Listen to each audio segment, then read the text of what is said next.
It's time for your May 2024 Twin Cities real estate market update, and I am feeling good because I finally can redeem myself from last month. We've got some good news with interest rates. They are still above 7, but we're doing way better than last month. Last month we were at more than 7.5, and you can see here we're at 7.09. So overall, let's start off with a little bit of good news. That's still higher than we like. Obviously, we were expecting to be lower than that towards the beginning of the year. I mean, we started lower than that, and so we didn't anticipate going up. But at least we have come back down, as you can see on the left side of your screen there. That's the 1-year trend, how we were looking. So we got well up into 8%, drop down, and we thought we were going to be doing this kind of a number. We were predicting some improvements over the presidential election year, which usually happens.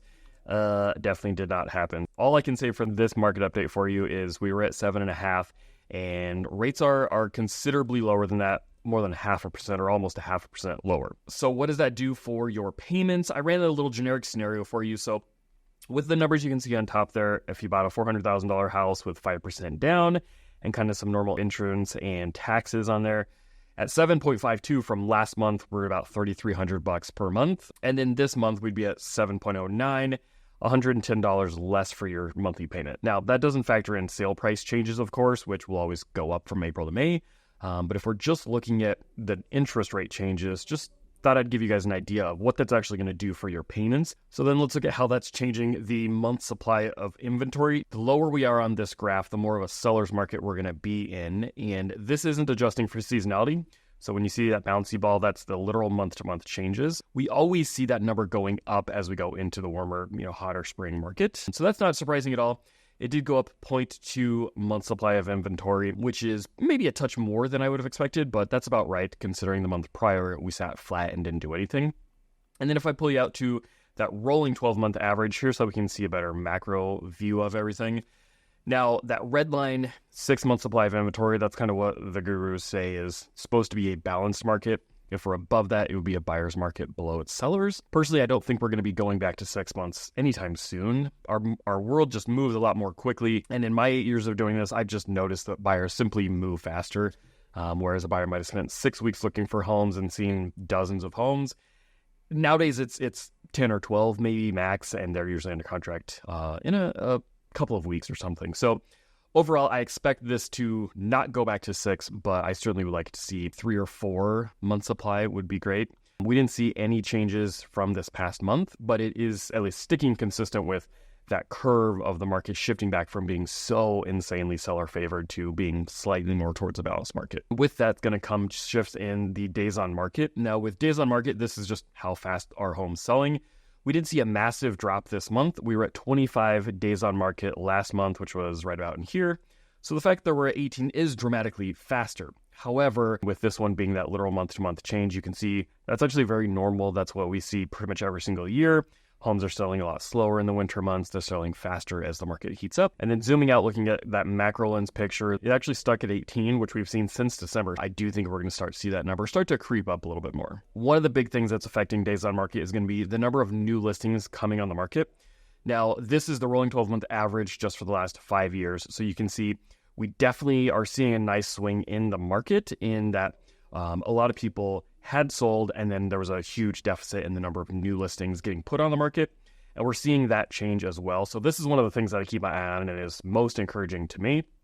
And you can see last month, we actually saw a huge jump. We didn't really like to see this from February to March, how it had leveled out a little bit. So I am glad to see that obviously you can see kind of follows the trend of what we were expecting.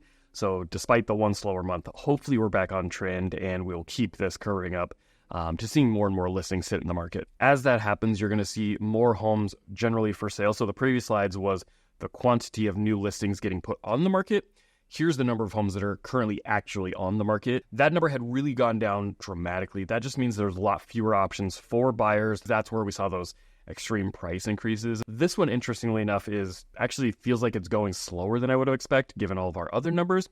But fortunately, we are seeing the number of homes for sale go up. That'll be helped out by new construction as those supply chain issues and things we were dealing with the past few years from COVID, as that eases up and we see more building starting to happen, and then just generally more sellers in that cycle that are choosing to list their house. So how's this increase in homes for sale affecting our sale prices? In April, $385 was our median sale price.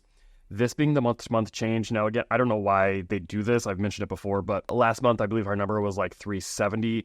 They've since adjusted the number for last month, and it's 366.5, I believe it was. So we're up almost 20,000 for that median sale price. That's one of the most significant March to April increases that I've seen for quite a ways back. It doesn't have me too terribly concerned, though. We always see those numbers jumping up. But what I am keeping my eye on, though, with us only being in April right here, we've still got May and June to go. So I'm just hoping that we see a little bit more of a flattening, that we don't keep going up really significantly from May and June's numbers. As we've said before, we're kind of expecting those interest rates to keep going down, theoretically, over the next several months. As those rates come down, that's going to push more buyers into the market, which is going to push this number up and cause sale prices to go up. So I never tell people to time the market, but it is just interesting to know people that are going to wait for interest rates to go down are likely going to see sale prices jump up. And so with those payment scenarios that I gave you at the beginning, it's going to offset itself very quickly if you're getting a slightly lower interest rate, but you're paying $10,000 or $20,000 more. And as you see here, it was almost $20,000 more just from March to April. So that's what's going around the Twin Cities. My name is Joe Carmack. I'd love to help you with any real estate needs you have around the Twin Cities. So find all my information in the description down below, and I'll catch you next time.